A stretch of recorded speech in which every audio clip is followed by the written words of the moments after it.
अगले रोज शाम को ब्लास्ट के ऑफिस में सुनील की मुलाकात न्यूज एडिटर रॉय से हुई। सुनील बोला, गगन महल और उसके बाशिंदों की जो तहकीकात तुमने मुझे करने को कहा था, उसका नतीजा सुनो। सुन रहा हूँ। ये बात बिल्कुल सही है कि उसके मालिकान रूप कंवर और भानु प्रताप सिंह की माली हालत आजकल पतली है। दोनों ही कुछ करते धरते नहीं है और उनकी आय का एक साधन तो भीलवाड़ा माइनिंग कंपनी के विरासत में मिले कुछ शेयर हैं, और दूसरा गगन महल के गिर्द के बाग की लकड़ी और कुछ मौसमी फल हैं। लेकिन तुम्हारा ये ख्याल गलत है कि आर्थिक तंगी से वे लोग गगन महल बेचने को मजबूर हैं। गगन महल को बेचने का उनका कतई कोई इरादा नहीं है।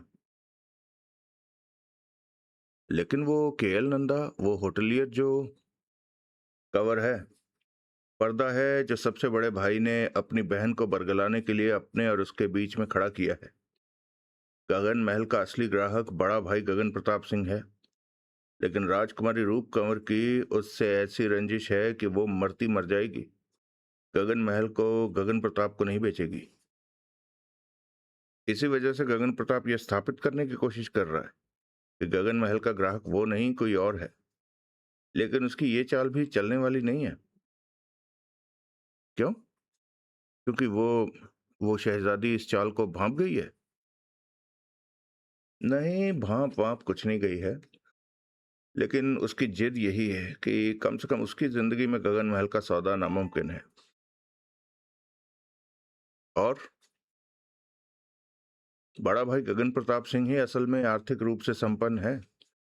तुम चंद्र प्रताप को भी पैसे वाला बता रहे थे, लेकिन उसकी पोल तो इस एक बात नहीं खोल दी है कि उसने 60 लाख रुपए का गबन किया है। और अगर वो आत्महत्या न कर लेता तो यकीनन 4-5 साल के लिए जेल जाता। ओह। गगन प्रताप और चंद्र प्रताप के बीच का भाई सूर्य प्रताप भी कोई दौलतमंद शख्स नहीं है। लेकिन इत्तेफाक से उसने ऐसा मिजाज पाया है कि उसे ऐसी मोह माया कुदरतन कम सताती है।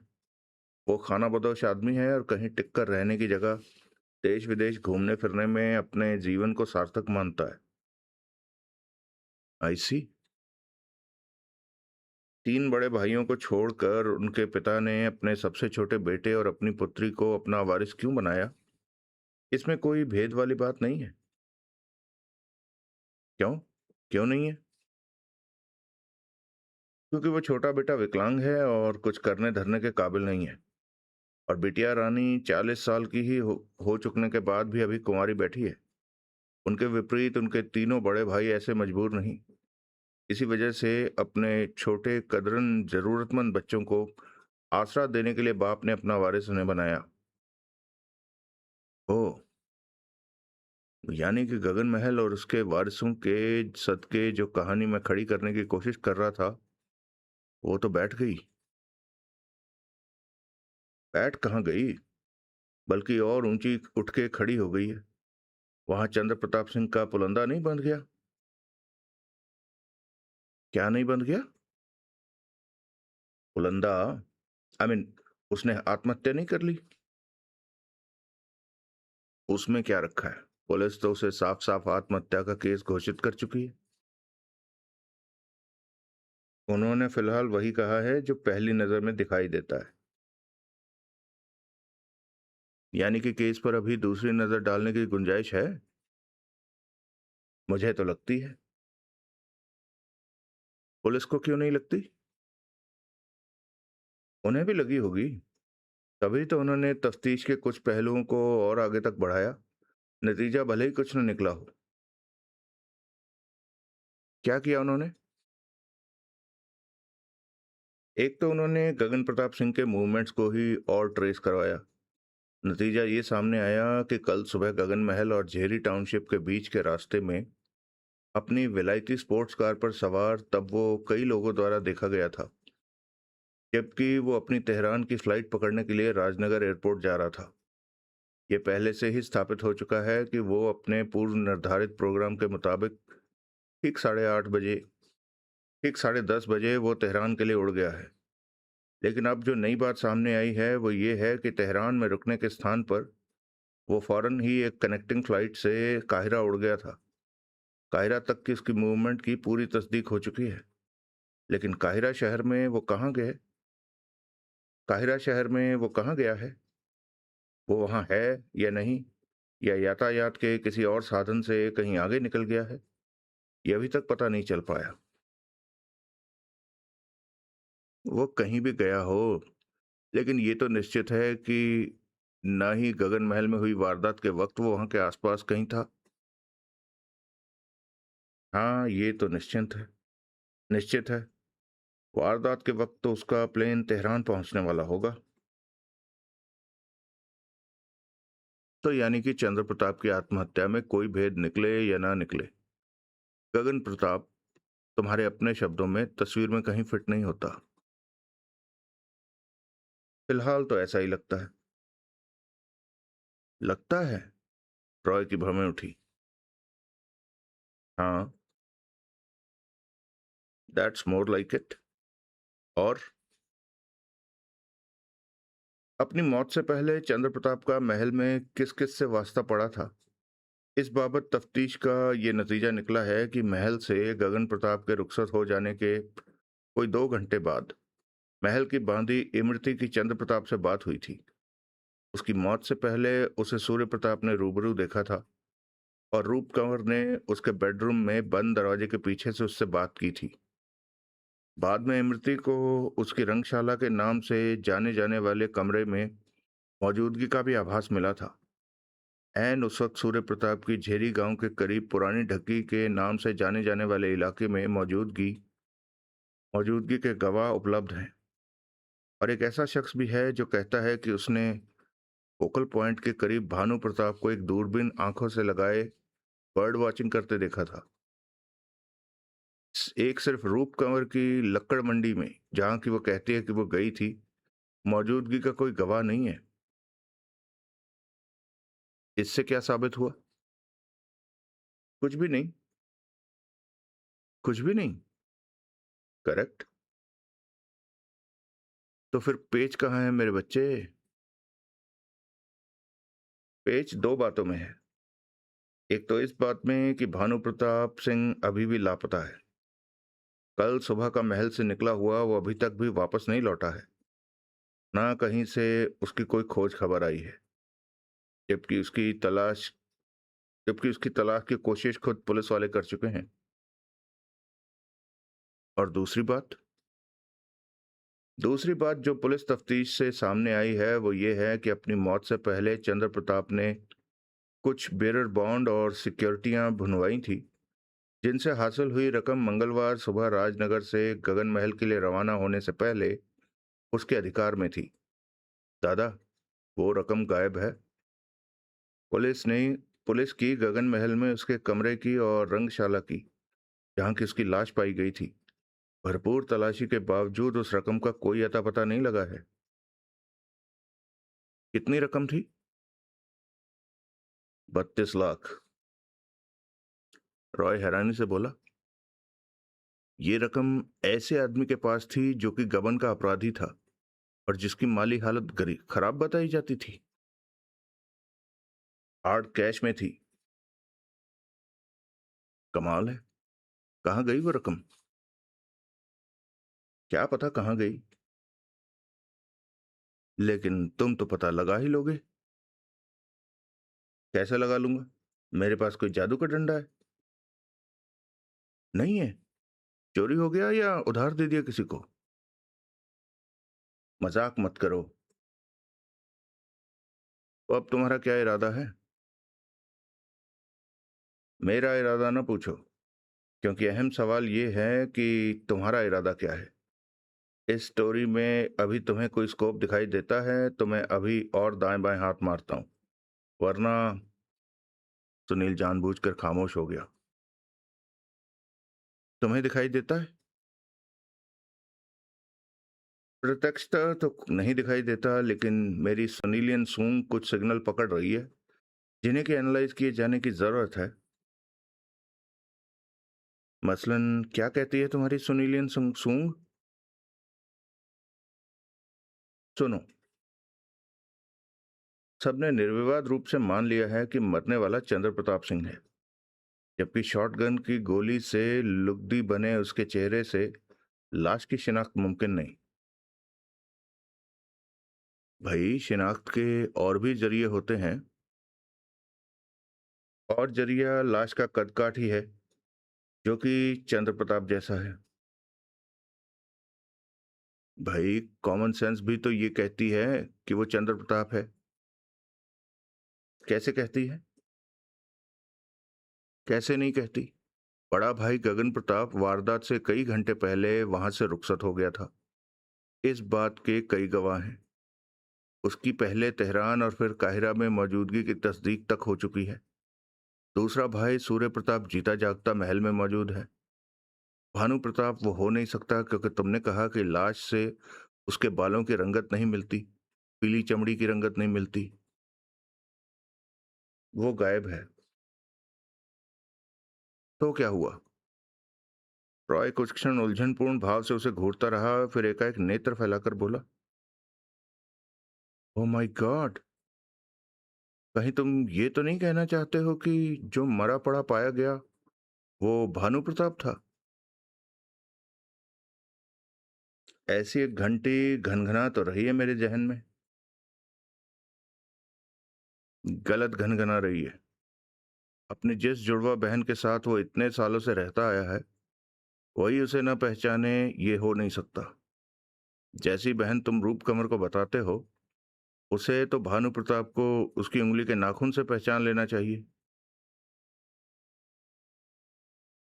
पहचान लेना चाहिए, लेकिन ना पहचानने का दावा करने के पीछे कोई भेद हो सकता है। तुम तुम पागल हो? क्यों भला? वो वो विकलांग व्यक्ति, वो मेंटली रिटार्डेड पर्सन भला आत्महत्या क्यों करेगा? क्यों करेगा?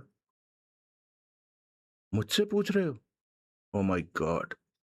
अब ये ना कहना कि उसकी हत्या हुई है और गायब वो नहीं, चंद्र प्रताप है, जो कि उसकी हत्या करके कहीं फरार हो गया है।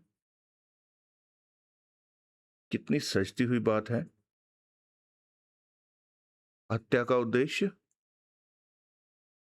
कोई तो होगा, जो तुम जान ही लोगे। आखिर तुम सुनील हो। फिर घिसने लगे। अब लगे हाथों ये भी बता दो कि रंगशाला में हत्या करके कोई वहां से बाहर कैसे निकल सकता था, जबकि उसका दरवाजा और खिड़की भीतर से बंद थे? अगर मेरे पास इन सवालों के जवाब होते तो मैं अपने अगले कदम की बाबत तुमसे तुम्हारा इरादा पूछ रहा होता। तो फिर क्या बात बनी? नहीं बनी तो ना सही, आगे भी ना बने तो भी ना सही, लेकिन खबर सूंघना मेरा धर्म है। जहां शक की रत्ती भर भी गुंजाइश हो, वहां बुरे के घर तक पहुंचकर दिखाना मेरा ईमान है, और अपनी सुनीलियन सूंघ पर मेरा एतबार है, जो कि ये कहती है कि मरने वाला भानु प्रताप है। जो कि ये कहती है कि लाश की शिनाख्त और ज्यादा चौकस और ज्यादा निर्विवाद तरीके से होनी चाहिए। शिनाख्त के लिए इतना ही काफी नहीं कि तमाम घर वाले लाश के सिराने खड़े होकर विलाप करने लगें, छाती पीटने लगें कि चंद्र प्रताप ने खुदकुशी कर ली। चंद्र प्रताप ने खुदकुशी कर ली। ये बात तुम्हारा वो इंस्पेक्टर प्रभुदयाल नहीं समझता, जो लाश के सिराने मौजूद था और जिसे तुम इतना काबिल बताते हो। वो केस प्रभुदयाल का नहीं है। उसका केस गबन के इल्जाम में चंद्र प्रताप की गिरफ्तारी से ताल्लुक रखता था, जो कि मुजरिम मर गया या भाग गया मुमकिन न हो सकी। उस केस का असली इन्वेस्टिगेटिंग ऑफिसर झेरी चौकी का इंचार्ज कृपाराम है, जिसकी अकल पर ऊपर वाले की कोई खास ही कृपा होगी तो कोई खास नतीजा निकलेगा। यानी कि इंस्पेक्टर प्रभुदयाल अब कुछ नहीं करेगा? वो उसके हेडक्वार्टर से 70 मील के फासले पर हुई वारदात है। उसे कोई कुछ करने देगा तो करेगा ना। उसे कोई और केस मिल जाता है तो वो इस शक्ल से होपलेस दिखाई देने वाले केस की तरफ क्यों तवज्जो देगा? वैसे ही जैसे अगर तुम्हारे से मुझे कोई और असाइनमेंट मिल जाती है तो। नहीं नहीं, ऐसा कुछ नहीं होगा। तुम चाहो तो इस केस पर काम कर सकते हो। मेरी तरफ से तुम्हें खुली छूट है। शुक्रिया। वैसे सुनील, अब तो तुमने मुझे भी धुक धुक लगा दी है कि मरने वाला कहीं सच में ही भानु प्रताप ना हो। मैं ये नहीं कहता कि वो भानु प्रताप है। मैं ये कहता हूं कि वो कोई और भी हो सकता है। कैसे हो सकता है ये मुझे अभी नहीं मालूम, लेकिन हो सकता है। चारों भाइयों के अलावा कोई? हाँ। सुनील सहमति में सिर हिलाता हुआ बोला। सूर्य प्रताप कहता है कि परसों उसे झेरी टाउनशिप में एक आदमी मिला था जो शक्ल सूरत में, कद काठ में भानु प्रताप से मिलता जुलता था, और जो चंद्र प्रताप के बारे में पूछता वहां पहुंचा था। अगर सूर्य प्रताप उस बाबत झूठ नहीं बोल रहा था तो कम से कम एक आदमी तो इस इलाके में यकीनी तौर पर उपलब्ध था, जो कि देखने में इन चारों भाइयों जैसा लगता था। यानी कि लाश उस शख्स की भी हो सकती है? नहीं भी हो सकती। मैंने कील ठोक कर यह नहीं कहा है कि मरने वाला चंद्र प्रताप नहीं है। हो सकता है वो चंद्र प्रताप ही हो। मैं सिर्फ ये कहना चाहता हूं कि लाश का थोबड़ा इस हालत में नहीं है कि वो पहचाना जा सके। जब तुम शॉटगन को इतनी शक्तिशाली बताते हो, जब वो एंड थोड़ी के नीचे लगाकर चलाई गई थी, जबकि शॉटगन जैसा हथियार से खुद अपनी जान लेने का यही तरीका कारगर है, तो कबूल, सब कबूल। लेकिन मैं भी क्या करूं? मेरा जब कभी भी किसी ऐसी वारदात से वास्ता पड़ता है, चाहे वो एक्सीडेंट का केस हो या कत्ल का केस हो या खुदकुशी का केस हो, जिसमें लाश का थोबड़ा कुचला या बिगड़ा बिगड़ा हुआ होता है, तो मेरे खुराफाती दिमाग में जो पहली बात आती है वो यही होती है कि क्या गारंटी है कि हतप्राण वही है जो वो समझा जा रहा है। अब तो तुमने मुझे भी वहम में डाल दिया। अब तो मेरे मन की धुक धुक भी तभी शांत होगी जबकि निर्विवाद रूप से ये साबित हो जाएगा कि मरने वाला चंद्र प्रताप था। वो चंद्र प्रताप नहीं था तो कौन था? तो मैं शुरू करूं तुम्हारी और अपनी भी धुक धुक शांत करने की कोशिश? ये भी कोई पूछने की बात है? ठीक है फिर, सुनील उठता हुआ बोला।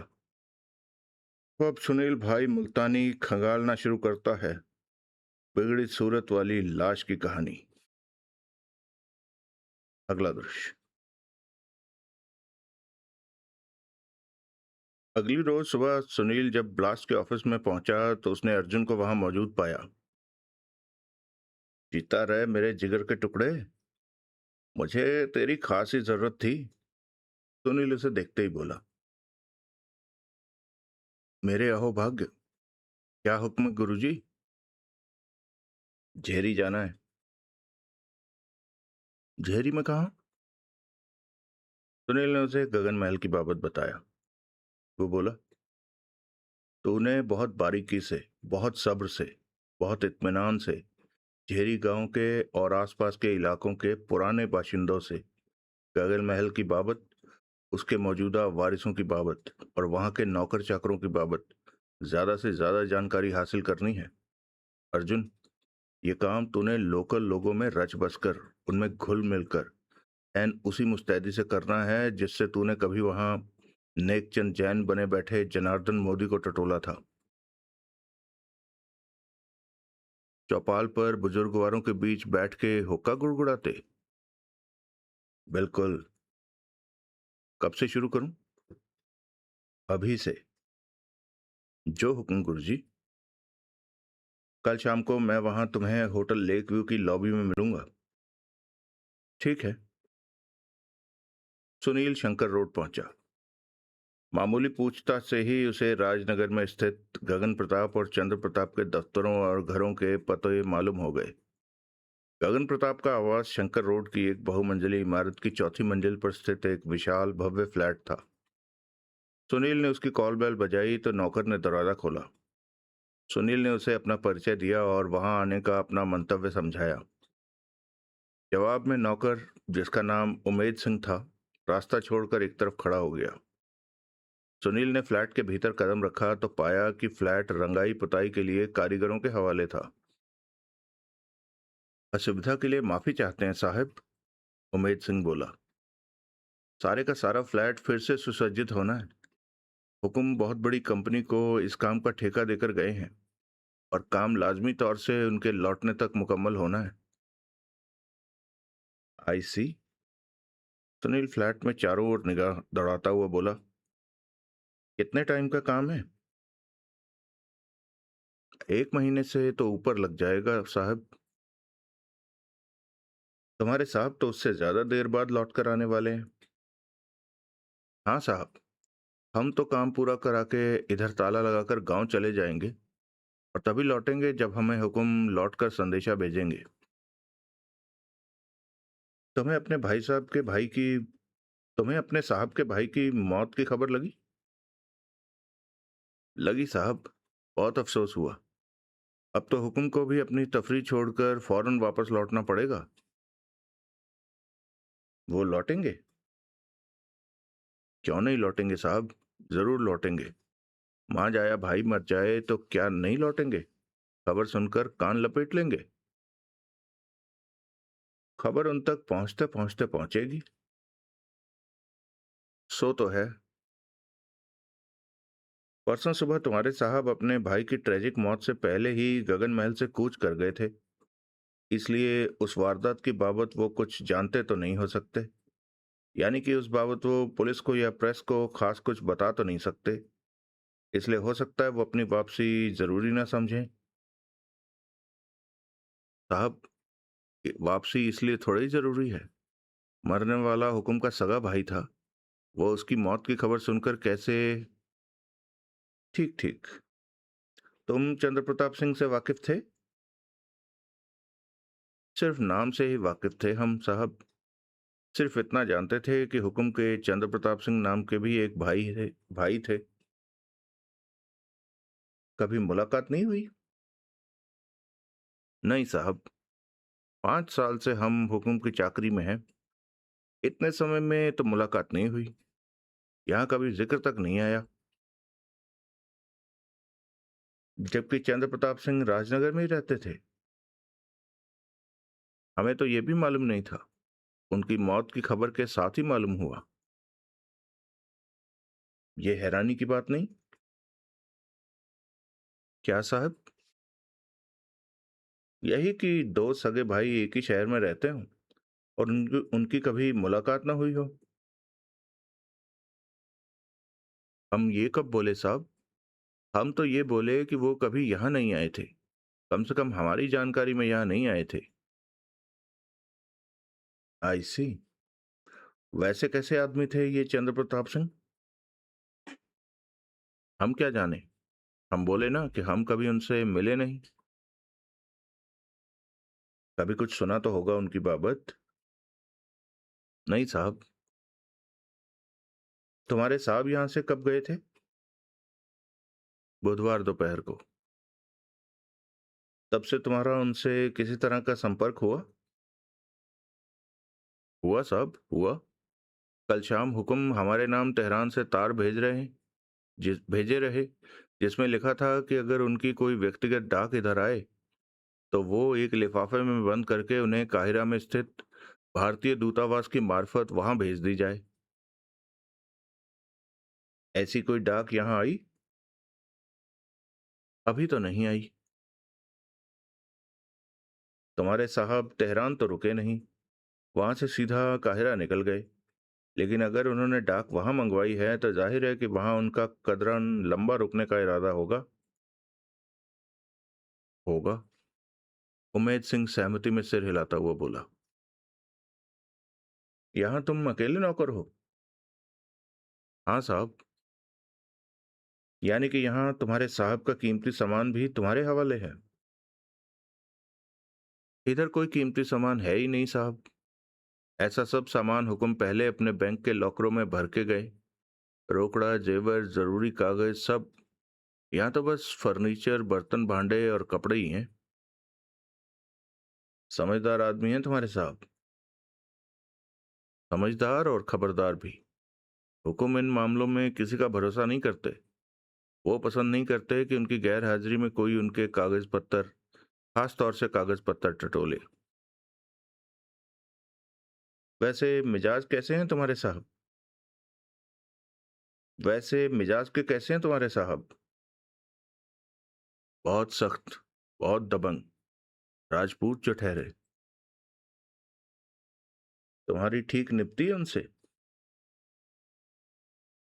ठीक ही निपटी है साहब।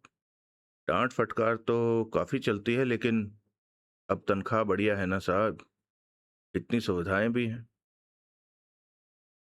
यानी कि अच्छी तनख्वाह और अच्छी सुविधाओं के मुकाबले में डांट फटकार इतनी नहीं कि झेली ना जा सके। एन यही बात है साहब। हम्म। कोई और बात? हम क्या जाने साहब।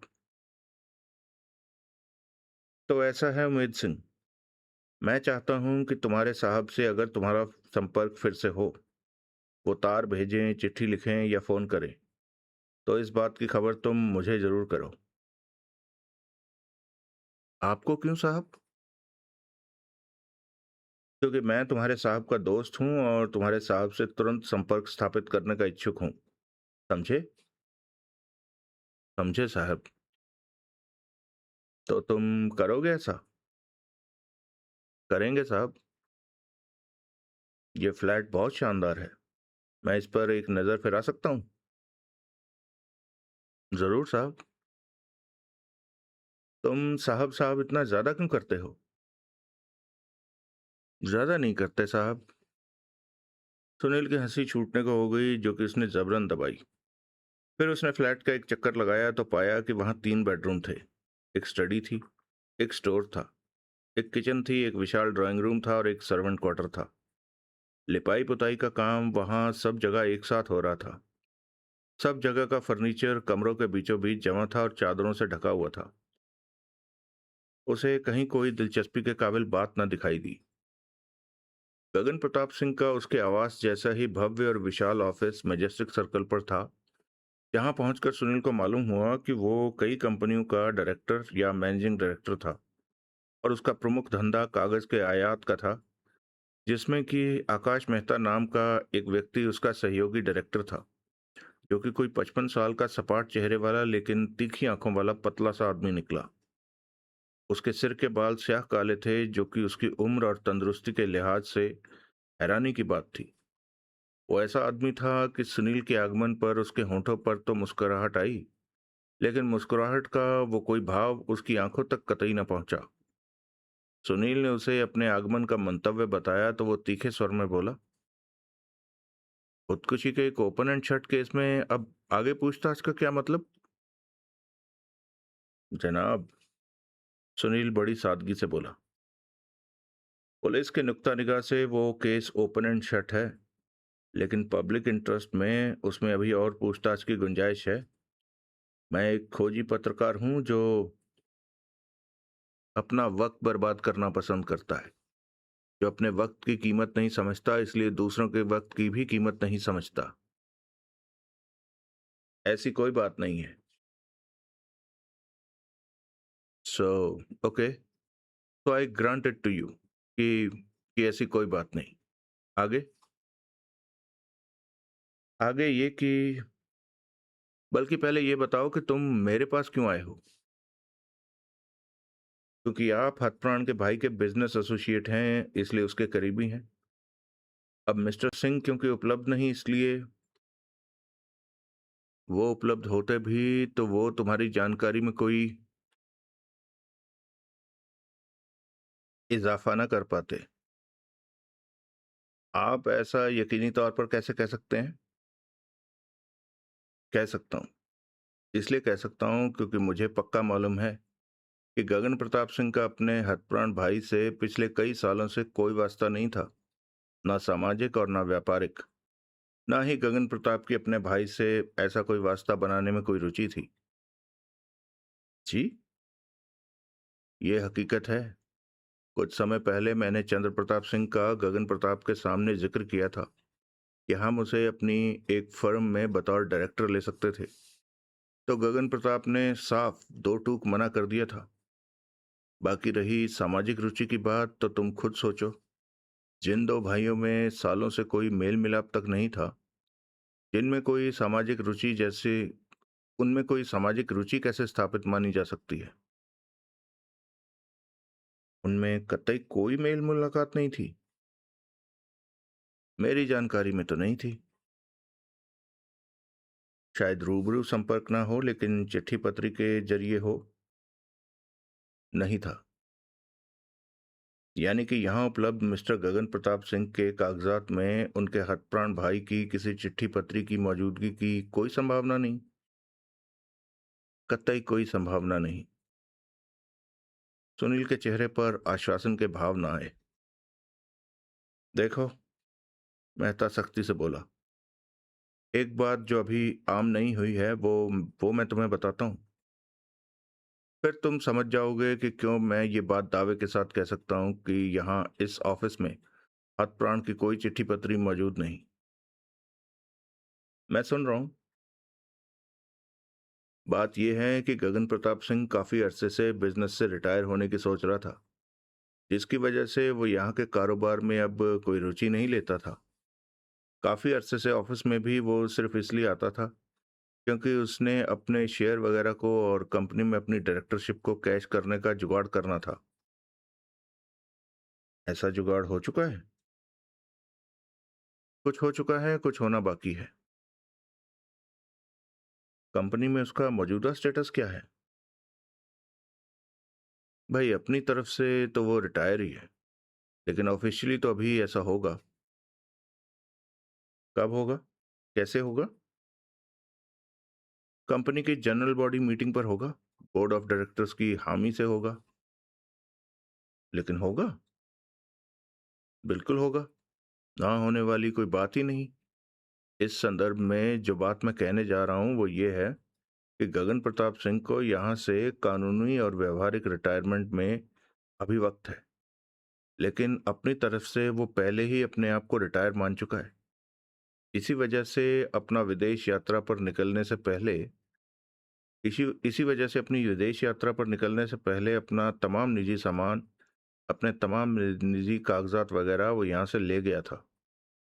इसलिए चंद्र प्रताप सिंह की कोई चिट्ठी पत्री अव्वल तो थी ही नहीं, और अगर थी तो उसकी यहाँ से बरामदगी की कतई कोई गुंजाइश नहीं।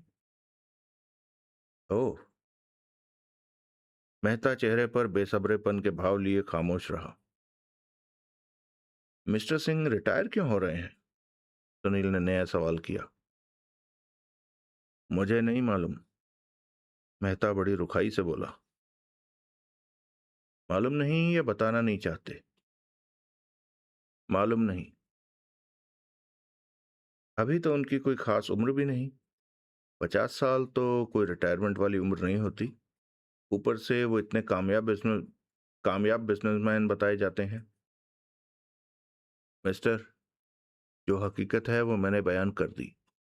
ऐसा क्यों है, इस बहस में मैं नहीं पड़ना चाहता। कंपनी को तरक्की के मौजूदा मुकाम तक लाने में उनका योगदान कैसा था?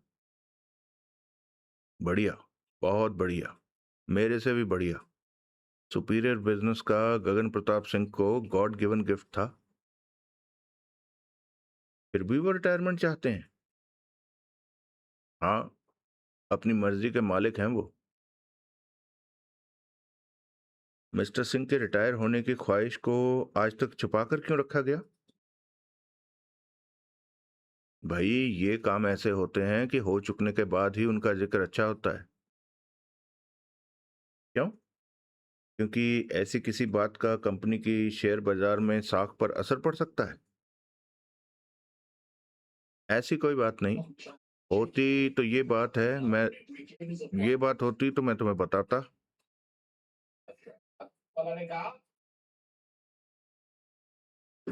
आपने फरमाया कि मिस्टर सिंह अपने कुछ शेयर्स वगैरह को कैश कर चुके हैं और कुछ को अभी करेंगे। जो शेयर्स कैश कर चुके हैं उनका खरीदार कौन था? मैं। और जो वो अभी करेंगे उनका खरीदार कौन होगा? क्या आप ही? हो सकता है। यानी कि ग्राहक तो हैं आप उन शेयरों के? हाँ। तमाम शेयरों का एकमुश्त सौदा क्यों ना हुआ? कुछ प्रॉब्लम्स थी, कोई कानूनी अड़चन थी। वो ना होती तो सौदा एकमुश्त होता? हाँ। इस खरीद फरोख्त के बाद अब कंपनी का मेजर शेयर होल्डर कौन है? मैं। वो बड़े संतुष्टिपूर्ण स्वर में बोला। फिर तो अब मिस्टर सिंह के बाद कंपनी में आपकी हैसियत सबका पुलंदा बांध देने वाली होगी। क्या बांध देने वाली होगी? पुलंदा। You will be big gun, you will be top boss. ये भी कोई कहने की बात है? वो गर्व से बोला।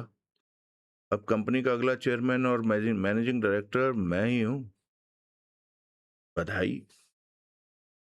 Thank you. वो यूं बोला जैसे बधाई स्वीकार करके सुनील पर एहसान कर रहा हो। आपको मालूम हुआ ही होगा कि मिस्टर सिंह का भाई चंद्र प्रताप सिंह अपनी मौत से पहले दिवालियेपन के कगार पर था और 60 लाख रुपए के गबन के इल्जाम में गिरफ्तार होने वाला था। मैंने अखबार में पढ़ा है। यह हैरानी की बात नहीं कि जब एक भाई यहां अपना हिस्सा बेचने के बाद मालामाल होकर विदेश गया, एन तभी दूसरे भाई को आर्थिक तबाही का मुंह देखना पड़ा और अपनी दुश्वारियों से निजात पाने के लिए उसे खुदकुशी करनी पड़ी। हैरानी नहीं, हैरानी की नहीं, इत्तेफाक की बात है। कंपनी का एक मेजर शेयर होल्डर की कंपनी से विदाई की प्रक्रिया के दौरान कंपनी के अकाउंट्स के ऑडिट्स का रिवाज होता है। क्या ऐसा कोई ऑडिट मिस्टर सिंह का रिटायरमेंट की रूह में आपकी कंपनी में हुआ था? नहीं। क्यों? हमने जरूरी नहीं समझा। हम में जाहिर है कि आप तो शामिल होंगे ही। और कौन शामिल है? मैनेजमेंट बोर्ड के सारे डायरेक्टर्स शामिल हैं। उस बोर्ड के सारे डायरेक्टर शामिल हैं जिसके कि अब आप मैनेजिंग डायरेक्टर होंगे। हाँ। मैनेजिंग डायरेक्टर बन जाने के बाद क्या आप ऐसा कोई ऑडिट जरूरी समझेंगे? मेहता ने उत्तर न दिया, लेकिन उसके चेहरे पर बड़े सख्त, बड़े धूर्ततापूर्ण भाव प्रकट हुए। यानी कि समझेंगे? मेहता ने उत्तर न दिया। शुक्रिया मेहता साहब, मैं आपसे फिर मिलूंगा। सुनील एकाएक उठ खड़ा हुआ। फिर? वो अप्रसन्न भाव से बोला। फिर हो सकता है मेरे पास तुम्हारे लिए वक्त ना हो। देखेंगे। क्या देखेंगे? जब मैं कह रहा हूं कि sir, I will cross that bridge when I reach it. Good bye till then. अगला दृश्य।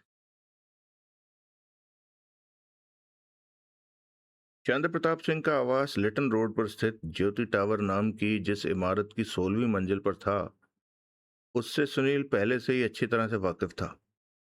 मीना मर्डर केस के नाम से प्रसिद्ध हुए केस की मकतूला कभी ज्योति टावर की 20वीं मंजिल के एक फ्लैट में रहती थी। ज्योति टावर में रिहायशी फ्लैटों के अलावा दफ्तर भी थे और एक 4 स्टार होटल भी था। उसके मैनेजर परांजपे से सुनील पहले से वाकिफ था। जाने बहार, गुले गुलजार, तूफान हमदम, मुझे पहचाना?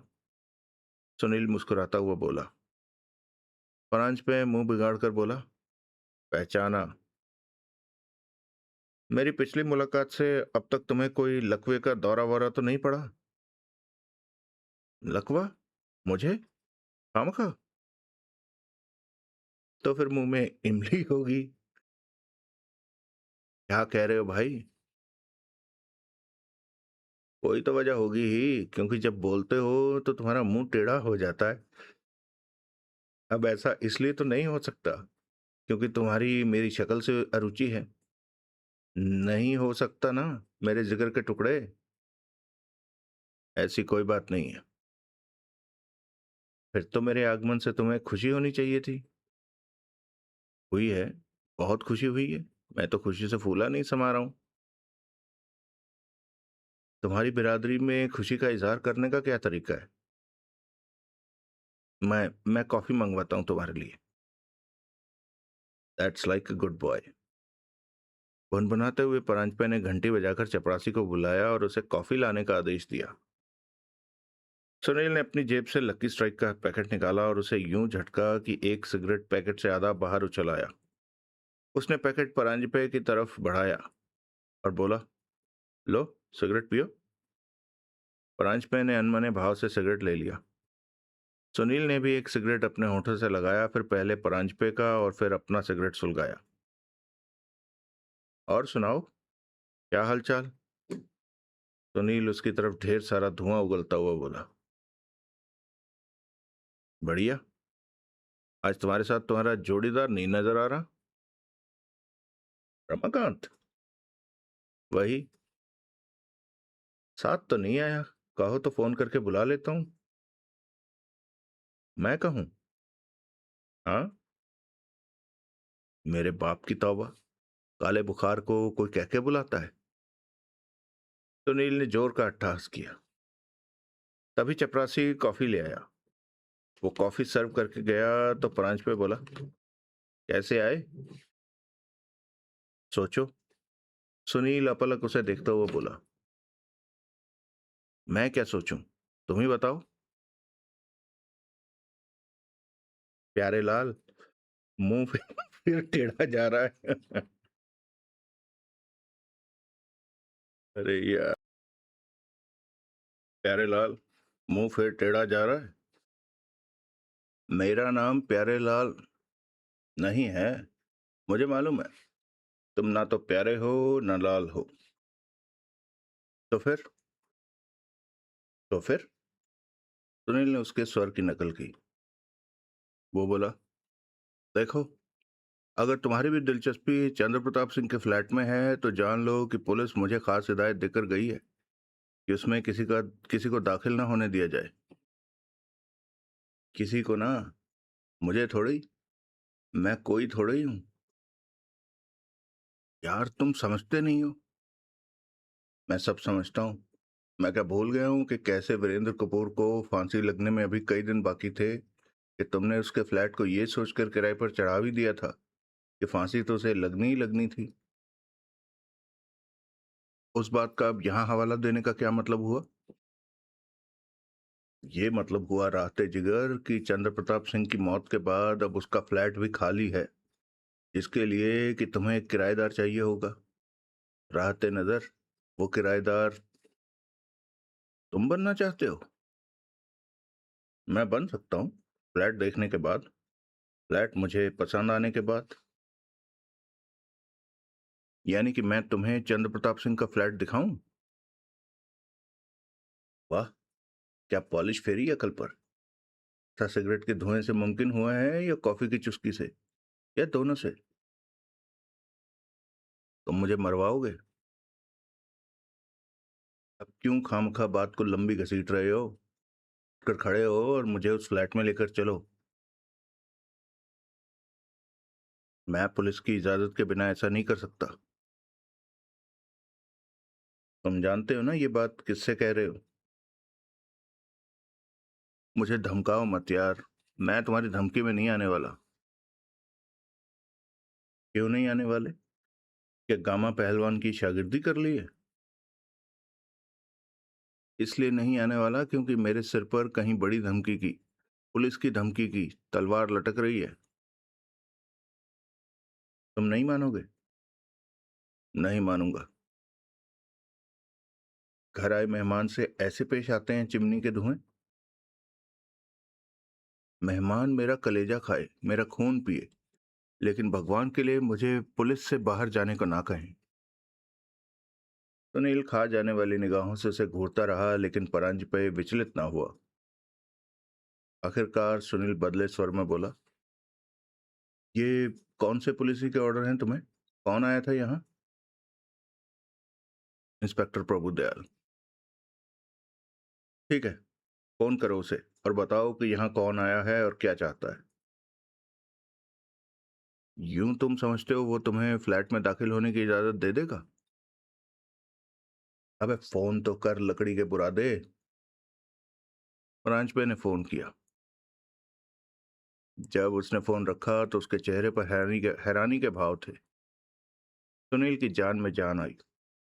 प्रांजपे की सूरत बता रही थी कि प्रभुदयाल ने सुनील के मिशन में कोई अड़ंगा नहीं लगाया था। उसने जल्दी से अपना कॉफी का कप खाली किया और सिगरेट को उसी कप में झोंका और बोला, अब क्या कहते हो? चलता हूं मेरे बाप। प्रांजपे बोला, मैं भी तो कॉफी खत्म कर लूं। इसी कैलेंडर ईयर में खत्म कर लेना। प्रांजपे खामोश रहा। सुनील बड़े सब्र के साथ प्रतीक्षा करता बैठा रहा। आखिरकार प्रांजपे ने कॉफी का कप परे सरकाया, मेज की दराज में से चाबी निकाली और उठ खड़ा हुआ। उसकी देखा देखी सुनील भी उठा और उसके साथ हो लिया। लिफ्ट द्वारा वो 16वीं मंजिल पर पहुंचे, जहां के एक फ्लैट का ताला प्रांजपे ने चाबी लगाकर खोला। सुनील भीतर दाखिल होने लगा तो वो एकाएक बोला, जरा ठहरो। सुनील सकपकाया सा बोला, अब क्या हुआ? अपने दोनों हाथ अपनी जेबों में डालो। वो किस लिए? इंस्पेक्टर साहब का ऐसा ही हुक्म है। पागल हुए हो? इंस्पेक्टर साहब ने मुझे फोन पर हिदायत दी है कि अगर तुम ऐसा करने से इनकार या हुज्जत करो तो मैं तुम्हें फ्लैट में दाखिल ना होने दूं। भीतर दाखिल हो जाने के बाद किसी भी क्षण अपना कोई हाथ अगर तुम अपनी जेब से बाहर निकालो तो मैं फौरन फौरन से पेशतर तुम्हें यहां से बाहर निकाल दूं। ऐसा प्रभुदयाल ने कहा है? हाँ, कसम उठवा लो। अच्छी बात है। सुनील अपने दोनों हाथ अपने कोट की जेबों में धंसाता हुआ बोला, ये लो। सरकारी हुक्म की तामील हुई। तब प्रांजपे ने उसे भीतर दाखिल हो लेने दिया। सुनील ने सरसरी तौर पर फ्लैट का मुआयना किया। फ्लैट में एक ड्राइंग रूम था जिसमें कि उस घड़ी वो प्रांजपे के साथ खड़ा था। एक अटैच बाथ वाला बाथरूम बेडरूम था। एक किचन थी, एक स्टोर था और एक अतिरिक्त बाथरूम था। ये फ्लैट फर्निश किराए पर मिलता है? सुनील ने पूछा। हाँ। यानी कि फर्नीचर वगैरह चंद्र प्रताप सिंह की प्रॉपर्टी नहीं है? जाहिर है। फिर उसका क्या है यहाँ? कपड़े वगैरह ही होंगे। कब से रह रहा था हथ प्राणी यहाँ? 6 साल तो हो ही गए। 6 साल से एक आदमी ने इस फ्लैट को अपना घर बनाया हुआ था, लेकिन उसके कपड़े जूतों के अलावा उसका यहाँ कुछ नहीं। ठीक? उसने इस फ्लैट को अपना घर नहीं बनाया हुआ था, वो यहाँ किराएदार था। क्या फर्क हुआ? बहुत फर्क हुआ। गुले गुलजार, तुम ये तो नहीं कहना चाहते हो कि वास्तव में घर घर उसका कहीं और था? मुझे नहीं पता। तो फिर क्या बात बनी? पहले इतनी बड़ी बात कह दी और फिर खुद ही उसका पटड़ा कर दिया। ये क्या बात हुई भाई? यार तुम समझते क्यों नहीं हो? मैं ये कहना चाह रहा हूँ कि वो अमूमन यहाँ से बाहर ही रहता था। कभी कभी तो कई कई दिन तक उसके यहाँ दर्शन ही नहीं होते थे। अब तुम अपने आप सोचो कि जब वो यहाँ होता ही नहीं था तो कहीं तो होता होगा। तुम अपना कोई अंदाजा बताओ। मेरा कोई अंदाजा नहीं। प्यारेलाल, ये बात बहुत महत्वपूर्ण साबित हो सकती है। होती है तो हो, मेरा क्या लेना देना है? तुम उखड़ रहे हो। तुम जानबूझकर कुछ छुपा रहे हो। ऐसी कोई बात नहीं है। फिर भी देखो, कुछ लोग आदतन ऐसे होते हैं कि वो अपना भेद किसी को नहीं देते। वो अपनी जिंदगी में हर किसी को झांकने का मौका नहीं देते। चंद्र प्रताप सिंह ऐसा ही आदमी था। इसी वजह से उसने यहाँ अपने लिए अलग से फोन लगवाया हुआ था, ताकि उसकी कॉल स्विच बोर्ड के जरिए ना आए और ऑपरेटर द्वारा सुनी ना जा सके। नीचे लॉबी में उसने अपना अलग से लेटर बॉक्स लगवाया हुआ था, जिस पर लगे ताले की चाबी सिर्फ उसके पास होती थी। अपनी राइटिंग टेबल की मेज के दराजों को वो ताला लगा कर रखता था। और दराजों से बाहर मेज पर कभी कोई कागज पत्तर, कोई चिट्ठी, कोई लिफाफा मौजूद नहीं होता था। ये बातें मुझे व्यक्तिगत तौर पर भी मालूम है और यहाँ के सर्विस स्टाफ के जरिए भी मालूम है। वो अनोखा किराएदार था जिसके फ्लैट में कभी कोई फोटोग्राफ, कोई तस्वीर, कोई किताब, कोई डायरी, मतलब कि कोई भी व्यक्तिगत छाप वाली चीज कभी नहीं देखी गई थी। 6 सालों में हमेशा ये फ्लैट ऐसे ही देखा गया था, जैसे कि फर्निश करके किराएदार के लिए इंतजार में छोड़ के रखा गया हो। जब वो यहाँ से बाहर जाता था, मेरा मतलब है तब, जबकि उसका इरादा काफी अरसा ना लौटने का होता था, तो क्या वो कोई सामान, कोई सूटकेस या बैग वगैरह साथ लेकर जाता था? मुझे क्या पता। मैं क्या कोई हर वक्त उस पर निगरानी रखता था? यूं उखड़ कर जवाब मत दो यार, प्लीज। सुनील एक क्षण ठिठका और फिर मीठे स्वर में बोला, अमूमन तो उसे खाली हाथ ही जाते देखा है, लेकिन एक आध बार किसके साथ भी देखा था। एक आध बार तो कोई सच में भी कहीं सफर पर जा सकता है। परांज पे खामोश रहा। अमूमन कितना अरसा उसका इस फ्लैट से बाहर गुजरता है? गुजरता था। भाई सप्ताह तो वो अमूमन यहीं होता था, यहाँ नहीं होता था। अमूमन वो शुक्रवार शाम को यहाँ से रुखसत होता था और सोमवार सुबह वापस लौटता था। कई बार लौटने में मंगलवार भी हो जाता था। पुलिस को यहाँ की तलाशी में क्या मिला था? कुछ भी नहीं। कुछ तो मिला होगा। कहीं से नहीं तो उसके राइटिंग डेस्क के दरवाजे में से कुछ तो मिला होगा। राइटिंग डेस्क के दराज में से कुछ तो मिला होगा, यही लिखना चाहिए। नहीं मिला था, सिवाय थोड़ी सी गैर इस्तेमाल शुदा स्टेशनरी के, जैसे लेटर हेड, लिफाफे, स्टैम्प्स। कोई डायरी, कोई नोटबुक, कोई पुरानी चिट्ठी पत्री ना।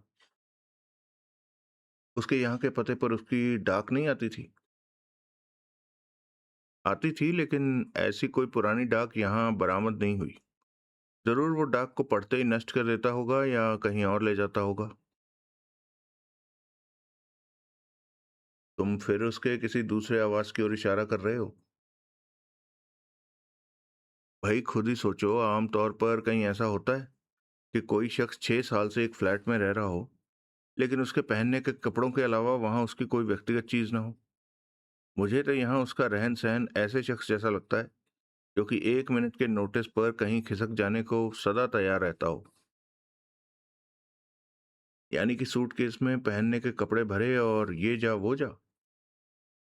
हाँ। फिर भी वो यहाँ 6 साल से टिका हुआ था। मैंने कहा है ऐसा लगता था, जैसे वो फौरन कहीं खिसक जाने को आमादा शख्स हो। ये नहीं कहा कि हकीकतन ऐसा ही था। उस पर गबन का इल्जाम था और वो गिरफ्तार होने वाला था। मुझे मालूम हुआ है। इसलिए तो और भी हैरानी है कि उड़ने को हमेशा पर तोलते रहने वाले पंछी ने उड़ान ना भरी, खुदकुशी की। ये भी एक बात है जो हैरान करने वाली और एक निगाह में हजम ना होने वाली है। इसलिए तो मेरा दिल गवाही दे रहा है कि इस प्रत्यक्षता निर्दोष सी लगने वाली आत्महत्या की वारदात की और गहरी तफ्तीश की जरूरत है। और ये जरूरत, परांजपे व्यंग्यपूर्ण स्वर में बोला, तुम ही महसूस कर रहे हो, पुलिस वाले नहीं। वो भी कर रहे होंगे, क्यों नहीं कर रहे होंगे।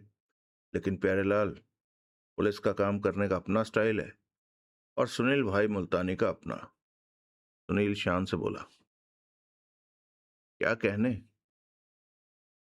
बहरहाल बात हथप्राण की हो रही थी। तो वो 6 साल से यहाँ ऐसे रह रहा था जैसे धर्मशाला में या रेलवे स्टेशन के वेटिंग रूम में ठिकाना किए हो। ठीक। परांजपे ने सहमति में सिर हिलाया। मंगलवार सुबह को अपने भाई के बुलावे पर जब वो गगन महल पहुंचा था, तब वो अपने साथ एक छोटा सा सूटकेस, जो कि ब्रीफकेस से जरा ही बड़ा था, लेकर गया था, क्योंकि उसका वहां ओवरनाइट ठहरने का ही इरादा था। अब मेरा सवाल यह है कि क्या यहाँ किसी ने मंगलवार सुबह उसे वैसे एक सूटकेस के साथ यहाँ से रुखसत होते देखा था? नहीं देखा था। तुमने नहीं देखा था या किसी ने भी नहीं देखा था? किसी ने भी नहीं देखा था। न लिफ्टमैन कमल ने, न किसी नौकर ने या सफाई करने वाली किसी मेड ने। ये बात तुम इतने दावे के साथ कैसे कह सकते हो?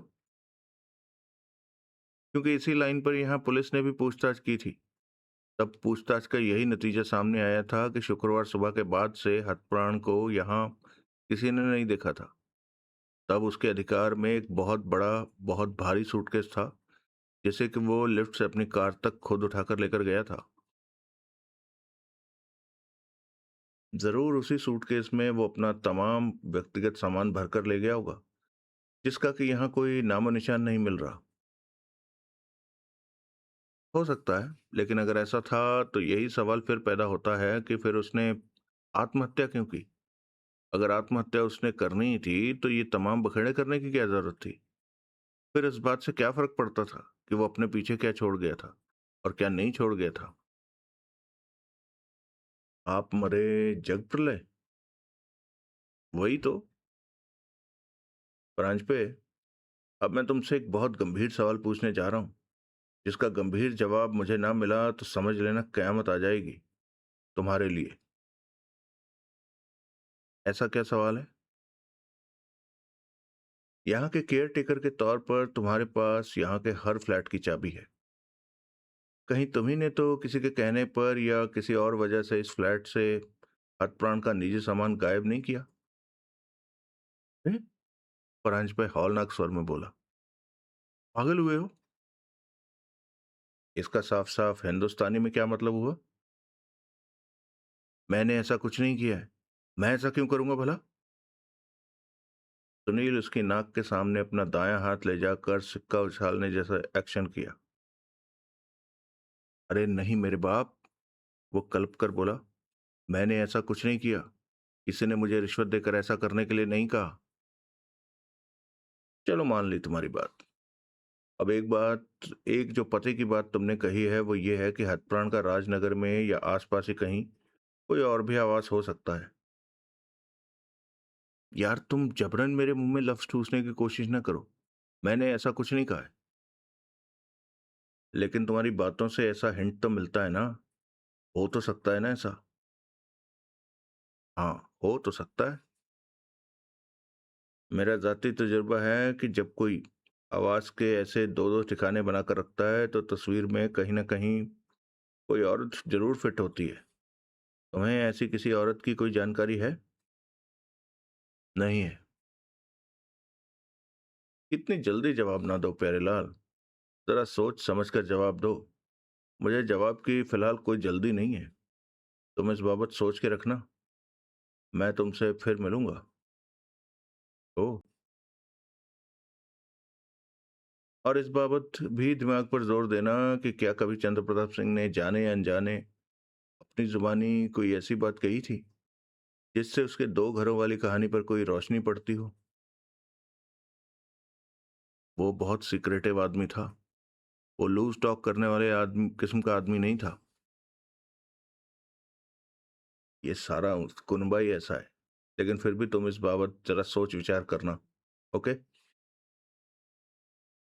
परांजपे ने बड़ी अनिच्छापूर्ण भाव से सिर हिलाया। वहां से सुनील सीधा यूथ क्लब पहुंचा। रमाकांत वहां मौजूद नहीं था।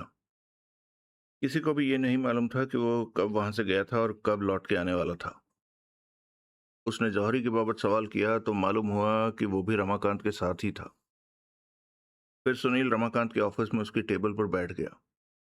उसने एक लेटर पैड अपने सामने घसीट लिया और उस पर बड़ी तफसील से लिखना शुरू किया कि वो चंद्र प्रताप की और उससे संबंधित लोगों की क्या पड़ताल चाहता था। आखिरकार उसने कागज को पैड में से फाड़कर एक लिफाफे में बंद किया और उस पर रमाकांत का नाम लिखकर उसे बाहर बैठी रिसेप्शनिस्ट को सौंप कर वो वहां से विदा हो गया।